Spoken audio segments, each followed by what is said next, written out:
पंजाब सरकार की post matric scholarship योजना 245 करोड़ रुपए आवंटित ताकि अनुसूचित जाति के विद्यार्थियों को मिले उच्च शिक्षा। अगर मुझे ये स्कॉलरशिप ना मिलती तो शायद मैं अपनी पढ़ाई जारी न रख पाती। 2,31,000 विद्यार्थी पंजीकृत, 92 करोड़ की रकम दी जा चुकी। मैं AI/ML हमेशा से पढ़ना चाहता था। अगर स्कॉलरशिप नहीं होती तो मैं कभी भी एडमिशन नहीं ले पाता ऐसे कोर्स में। मुख्यमंत्री भगवंत सिंह मान की कोशिशों से पंजाब बन रहा है रंगला पंजाब। नमस्कार दोस्तों, एक प्रधानमंत्री बहुत कम बोलता था, एक प्रधानमंत्री बहुत ज्यादा बोलता है, मगर टेलीप्रॉम्प्टर बंद होते ही आवाज नहीं निकलती। एक प्रधानमंत्री मौन रह के काम करता था, लेकिन इस देश की जनता को बोलने वाला प्रधानमंत्री चाहिए था। इस देश के लोगों को 48 करोड़ रुपया प्रतिदिन कमाने वाला, सैलरी पाने वाला बेटा नहीं चाहिए। इस देश को आर्थिक तंगी से परेशान होकर के पूरे परिवार के साथ आत्महत्या कर लेने वाला बेटा चाहिए। इस देश के लोगों को समृद्धि नहीं, धर्म की अफीम चाहिए। और इस देश के लोगों को अशिक्षित लोग चाहिए, अशिक्षित टीचर चाहिए, अशिक्षित, शायद यही सरकार की भी इच्छा है। और इस देश के अंदर शिक्षित बेरोजगार चाहिए। जी हां, कमोबेश आज यही स्थितियां हैं भारत की। और जब यह स्थितियां हो तो निश्चित रूप से उस पर बात करनी चाहिए। भारत के एक प्रधानमंत्री थे, डॉक्टर मनमोहन सिंह, जिन्होंने इस देश को एक अलग दुनिया में पहुंचाया।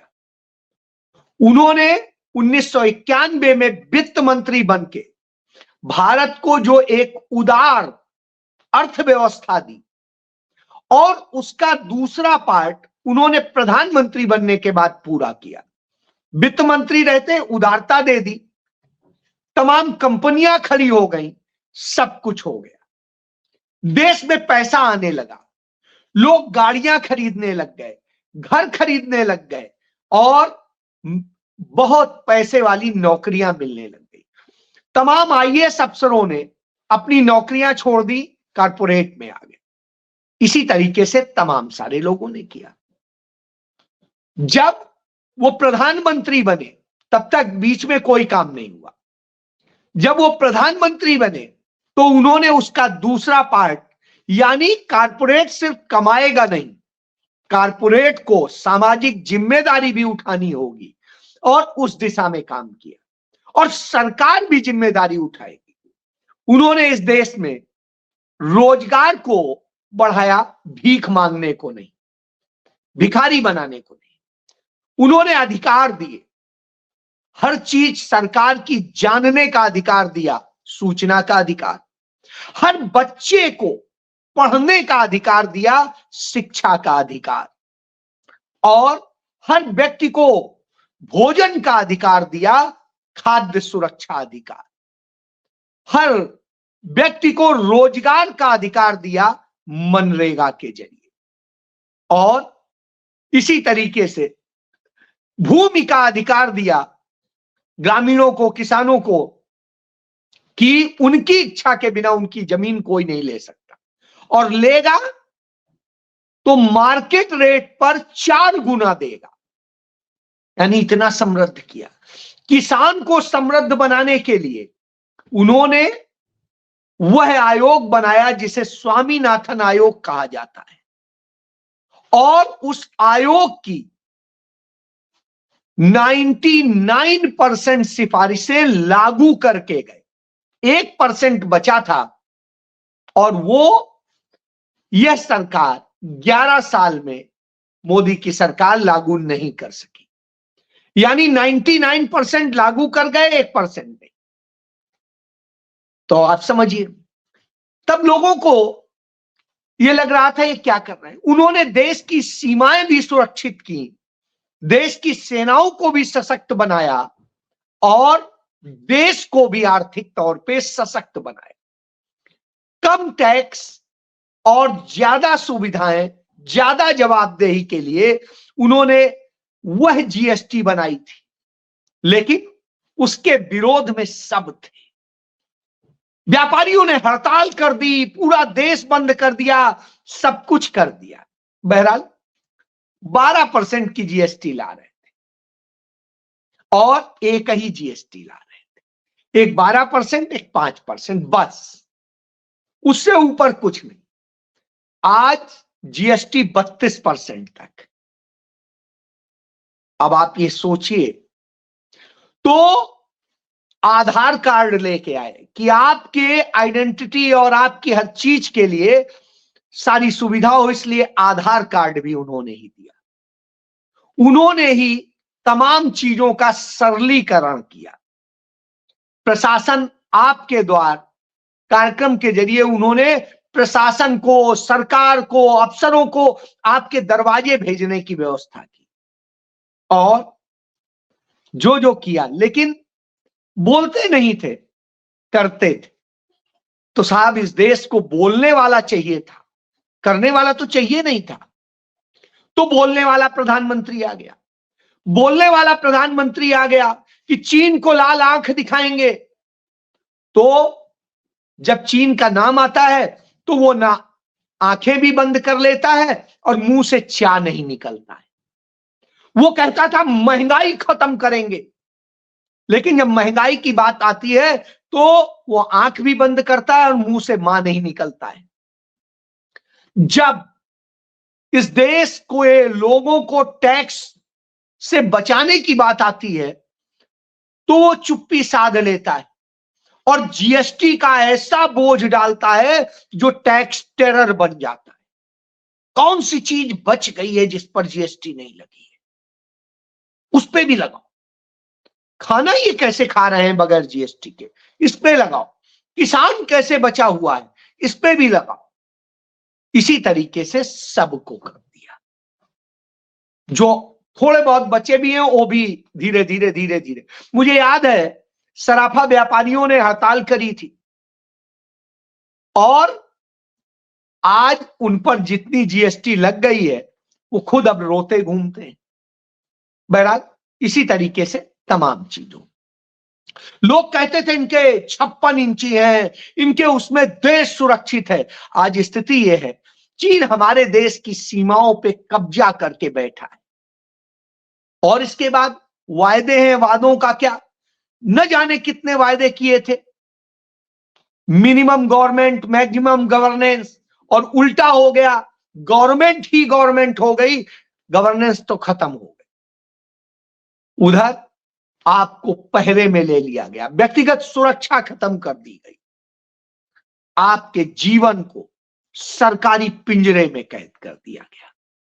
इसके बावजूद दिल्ली के रोहिणी में जब वो एक रैली को संबोधित करने जाते हैं, चुनाव की घोषणा हो गई है, तारीखें तय हो गई है, तब वो वहां पर जब बोलने जाते हैं तो बड़ी उपलब्धियां बताते हैं, लेकिन उसी समय टेलीप्रॉम्प्टर गड़बड़ा जाता है।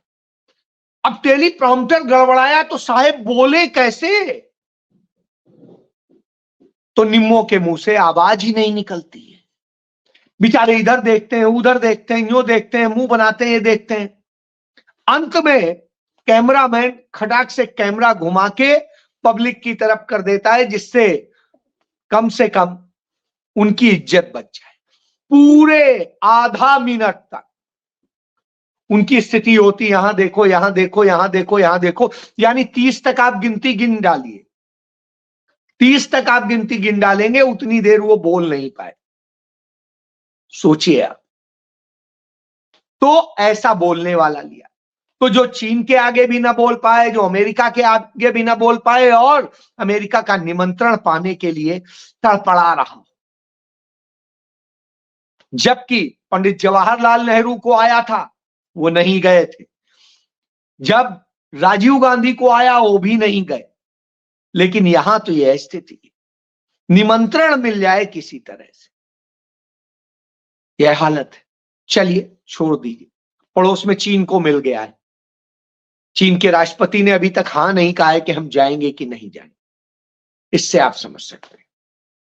चलिए, तो जब यह होता है तो एक भारत की अर्थव्यवस्था को 5 ट्रिलियन इकोनॉमी की बात करते थे। जब 5 ट्रिलियन इकोनॉमी की बात करते हैं तभी भारत सरकार के आंकड़ों के मुताबिक जो सामने आता है उसमें भारत को डरवाने की स्थिति आ जाती है कि आने वाले साल में हो या अभी हो, 4 साल के मुकाबले यदि बात करेंगे तो 4 साल में सबसे कम जीडीपी इस समय, और जो जीडीपी हमारी कही जाती थी इस यदि हम उसकी कहेंगे क्वार्टर की तो 5.2 आई है। और जब उतनी आई हो बुरी स्थिति में, इसके बाद अब अनुमान लगाया जा रहा है बहुत कुछ करने के बाद भी 6.4 रहने वाली है, और कहां दावे किए जा रहे थे 8 पॉइंट कुछ होगी, अब 8.2 का वायदा किया जा रहा था और यहां इस जगह अटक गए। तो इतना पैसा जो कह रहे हैं जीएसटी वसूल रहे हैं, इतने टैक्स वसूल रहे हैं, तेल से कमा रहे हैं, यहां से कमा रहे हैं, वहां से कमा रहे हैं, तो पैसा जा कहां? तो साहब पैसा कैसे जाता है इसका एक उदाहरण, अडानी की लूट का सबको पता है। अडानी को पोर्ट दे दो, एयरपोर्ट दे दो, ये बिजनेस दे दो, ये सौंप दो, वो सौंप दो, सब सौंप दो, अडानी तो मालिक। अब अंबानी का भी सुन लीजिए, नवी मुंबई में 58,000 करोड़ रुपए की जमीन उन्हें 2200 करोड़ रुपए की सौंप दी गई। 58,000 करोड़ की जमीन सिर्फ 2200 करोड़ आपको मिलेगी क्या? मुंबई जैसे जगह में 43 लाख रुपए एकड़ में जमीन मिल जाए तो साहब फिर तो हम भी खरीदने की औकात रखते हैं। तो यह अपने आप में इस बात का सबूत है कि इस तरह की स्थिति में देश को लाके खड़ा कर दिया है, तो यह सोचा जा सकता है कि क्या हालत है। अब बात कर लेता हूं, मनमोहन सिंह ने क्या बनाया था, या पंडित नेहरू ने क्या बनाया, इंदिरा ने क्या बनाया, राजीव ने क्या बनाया। ये इसलिए कह रहा हूं, बेरोजगारी दर की बात कर लीजिए, बेरोजगारी की बात कर लीजिए, और जब आप यह देखते हैं कि भारत के अंदर बेरोजगारी क्या है, बेरोजगारी दर क्या है, तो आप कहेंगे कि भारत को किस तरह से कर दिया है, क्या बना दिया है। तो इसके भी आंकड़े देखने वाले हैं। आज भारत का शिक्षित वर्ग जो है, शिक्षित ग्रेजुएट बच्चे, तो उनमें यदि लड़कों की बात करेंगे तो शिक्षित ग्रेजुएट लड़के 29 पॉइंट समथिंग % की दर से बेरोजगारी, मतलब राउंड फिगर में 30% की दर से उनकी बेरोजगारी है, जो हमारे युवा हैं लड़के और ग्रेजुएट हैं या उससे ऊपर पढ़े। तो ग्रेजुएट और उससे पढ़े लोगों की यह स्थिति है। और यदि लड़कियों की बात करेंगे तो वो 34% से अधिक, यानी बेरोजगारी दर ये है। और एक यदि आंकड़ा दिखा दूं मैं कि 2008 से 2000, जब 2008 में पूरा दुनिया रिसेशन के पीरियड में थी, पूरी दुनिया में माइनस में जा रहा था, उस समय भी भारत की स्थिति यह थी, भारत में बेरोजगारी दर 5.4% थी। और आज यदि ओवरऑल की बात करेंगे तो इस समय ओवरऑल में यह स्थिति है।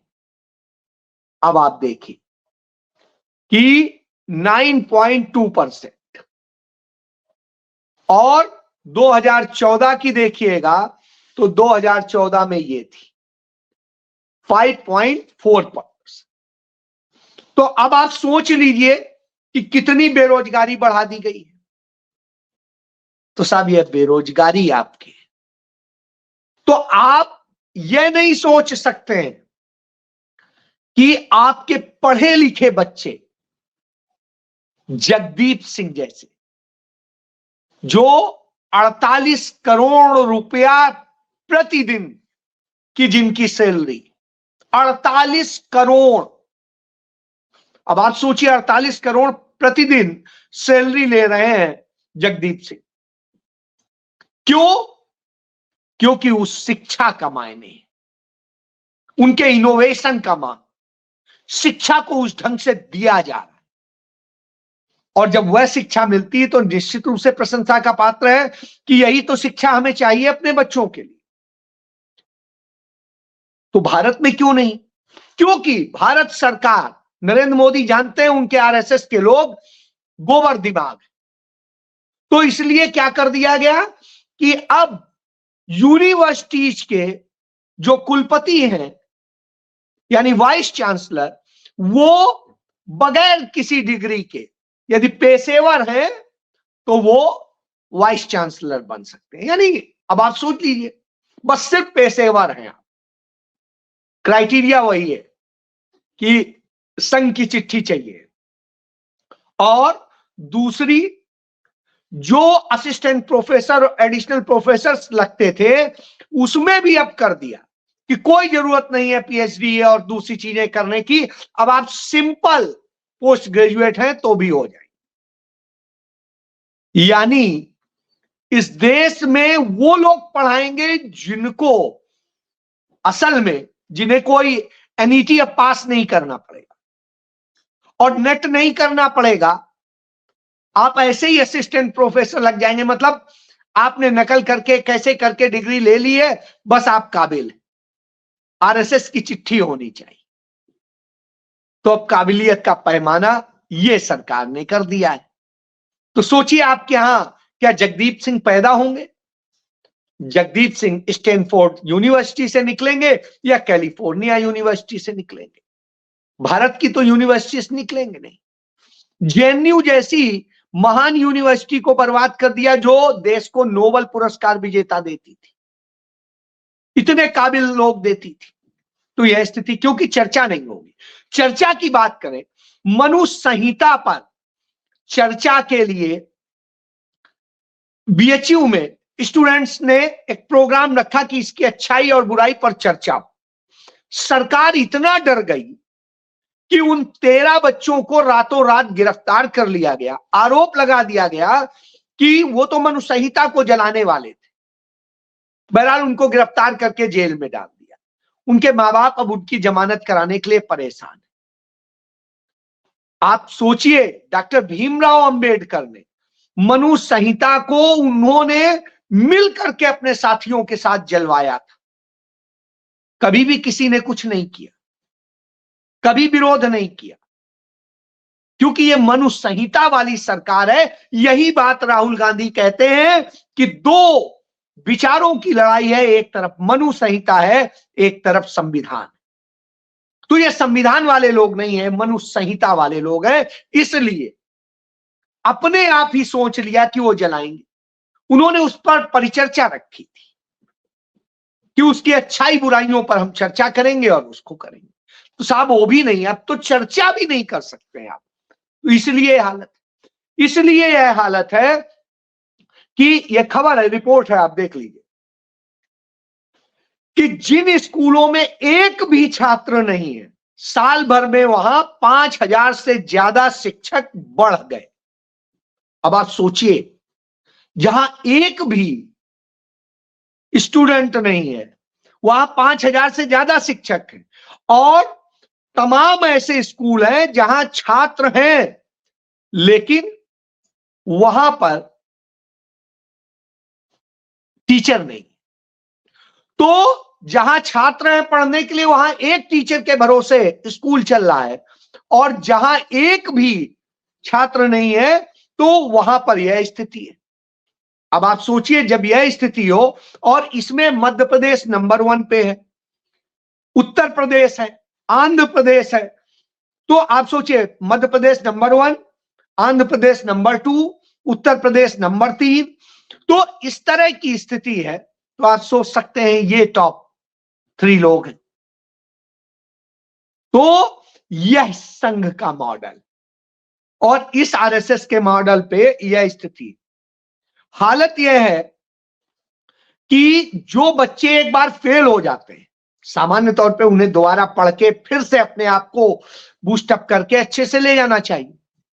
तो तमाम राज्य ऐसे हैं जो असल में उन्हीं अंधभक्तों द्वारा बनाई गई जहां सरकार है, वहां पर वो दोबारा पढ़ना ही नहीं चाहते, छोड़ो, या शोर सिफारिश लगा के आगे की क्लास में एडमिशन ले लिया या कुछ कर लिया।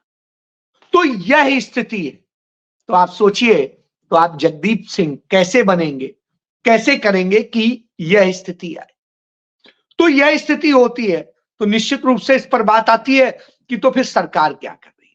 सरकार झूठ बोल रही है, सरकार नफरत फैला रही। भारतीय जनता पार्टी के लोग सत्ता में आ जाते हैं तो सत्ता में आकर के इतने ज्यादा असभ्य और दूसरी तरीके से व्यवहार करते हैं, जनता को भी अपना ही नौकर समझते हैं।